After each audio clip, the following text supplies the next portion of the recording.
said any politician pledging to serve one term must have some mental problem and needs to undergo a psychiatric test. And how can anyone with a functioning brain say that? That's what you said. If I'm wrong, you correct me. Don't you think the statement is, in a way, inflammatory and quite unbecoming of a governor of your stature? I mean, former central bank governor, former minister, now the governor of Anambra State. Respond to those statements you make.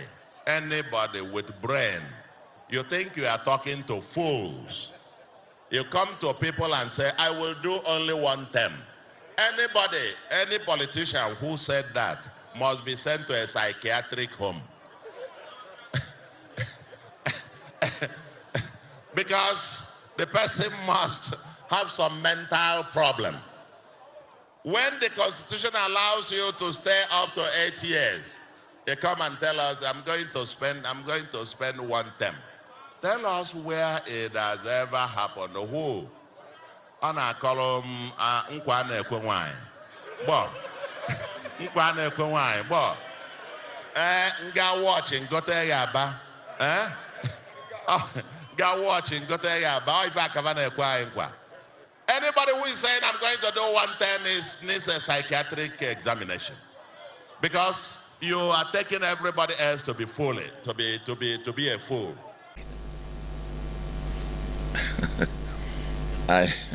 I hope that this isn't because I thought you invited me to discuss something more substantive. I didn't think. We'll discuss everything concerning your government. Please, just let me, because I also can tell you no comment on this, and then go to the next question. But let me respond to that. You see, I said that in the context of the debate going on in my state, in a context where you have established a process of zoning, and somebody wants to cut short that particular zoning, or to, if you like, torpedo that, they come with this sweetener. Oh, if you give me this, and then I will only spend this. They know they were being disingenuous. They came with that argument in 2017 when my predecessor was running for a second term. They came here and telling a number of people, oh, some people promising us, including some people on the terrain today. A number of people were quick to see through the disingenuity of that, of that kind of promise, and of course voted massively for Apuga. We won 21 over 21 local governments in that election. Nobody bought that crap, as it were. And now again, we are in for another election. And some people are again emerging in the same state. I am from the south, and the north just finished, handed over to the south, and the south will serve its term, and then it will go to central. And now some people from the south senatorial zone are showing up, because they realize that it does just that. Because they say, oh, don't worry, if you vote for me, so they are swimming against the tide. Oh, if you vote for me, I will spend only one term. I will spend only one term. Meanwhile, you see the manifesto that they are rolling out. You realize that even if they were to spend even 20 years, they wouldn't even scratch it. I mean, it's just, I don't know how to describe it. So you're just taking the people to be, you're just playing on the people's intelligence. You just think everybody is a fool. You just think, sorry. But when anybody saying that, it's either is just being deliberately deceitful, okay? Or there might be something not working right upstairs to take the entire people of Anambra State as fools, you know, to think that the entire people are fools, not to see through the lie, not to see through the deception. Then the person must have a mental issue. All right. Like I said earlier, the central bank governor, not a minister, just to correct that as we go on. Well, don't you believe, Excellency, that longevity in office is not particularly a mark of success, rather purposeful, accountable service? Don't you believe in that axiom? I must tell you that it is both. Just tell me. I mean, and the same people, let's even escalate it. But I don't want to distract from the purpose of this particular interview. But if you escalate it and you see people, you know, you quote China, you quote Singapore, you quote Malaysia, transformations of Dubai, and you quote and so on and so forth. I will tell you, in those instances, you see a one-to-one, I mean, almost more than 90% correlation between longevity in office and ability to implement long-term transformational change, as it were. Now, how long is enough? That's, an interesting debate, whether 4 years or so, and especially if anyone who has been in office, who had a chance to stay for 4 years and leave, is coming up and the person spent 4 years and ran for another 4 years. You go back to the person's record to be able, that's what we call in economics credibility. So you make a commitment that you must be credible. What did you even achieve in your first 4 years when you were there? Because you have been there. If you extend it logically, I mean, I'm talking nationwide. Some people saying this, and you ask them, what did you do in your 4 years? As when you were governor or that and so on. Why did you seek for a second term? Why didn't you effect the magic in your 4 years to demonstrate as an illustration that, 4 years you could do the magic? Now, after serving 8 years there, and still not enough, you still have left quantum unfinished business.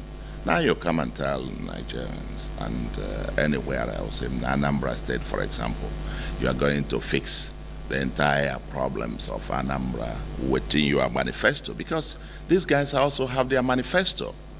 You look at what they are promising, and you realize that none of it can be done in 6 years. None. So, you see, it's good that you pointed to my history. I have been around a little bit. I've been governor of Central Bank. I've been chief economic advisor to President Obasanjo. I was the de facto minister of national planning. I superintended the drafting of a national economic empowerment and development strategy needs.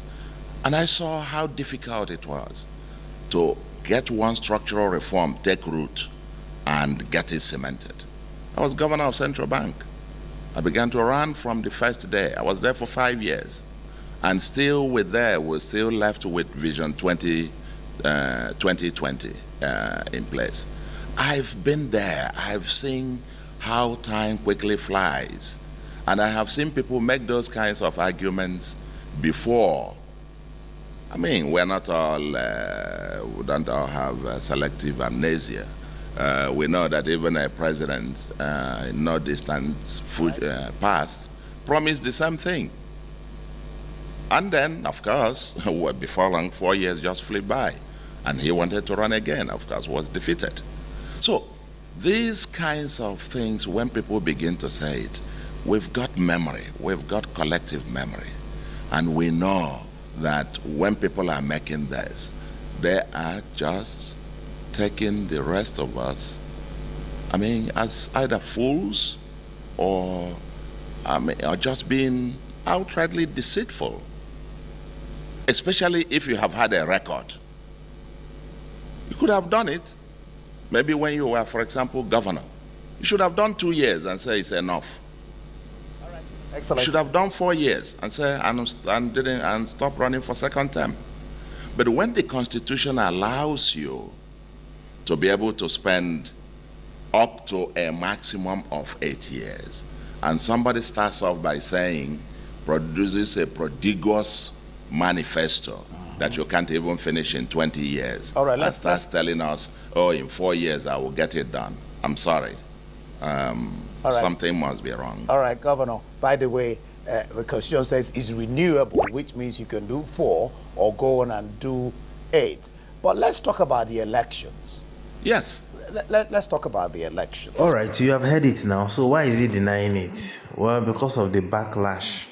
Yes, of course, a lot of people are beginning to call Soludo out on social media, and he does not have any option than to deny, what he said. But thank God we have the video still available. Like I always tell people, the internet will not forget, even if you have forgotten what you said. So the internet will not forget. Tell me, who was talking about one term in Anambra State? Which aspirant, which person came out to aspire and was talking about one term in Anambra State? Even Peter Obi came under ADC coalition, to campaign in Anambra State. So everybody knows, obviously, that Governor Soludo is making reference to Peter Obi one term in Anambra State. And because of his relationship, according to him, with Bola Ahmed Tinubu, so he will want to support, according to him, that he will support Bola Ahmed Tinubu because he has a very good relationship with him. Well, this has been the problem from the Southeast. They rarely unite. They don't have, the back. I will tell you categorically for free that, see, the name call and the way the Easterners are behaving among themselves, the North will never behave like that. No Northern governor will come out now to start castigating article for no Northern governor, present or past. You can do your campaign without calling name, without saying anything, But you see the people from the Southeast, you just see them saying rubbish, calling themselves out, calling names, categorically telling you that you can do this, you can do that, setting themselves up, betraying themselves. This is common among Southeast. Well, I just pray that God will help them and will overcome. What of the major problem that we have in Nigeria is bad leadership. Yes, Soludo has mentioned his categories. One-time governor, a governor of a central bank. He has worked with this, he has done that, But yet, the level of the sense of maturity and composure in talking in public is not there. None of them can talk like Peter Obi. None of them can respond like Peter Obi. Bring Soludo out now for a debate or for any presentation. He will come with book. Bring Peter Obi out. He will tell you things off heart. Anyway, that's my thoughts here. Share your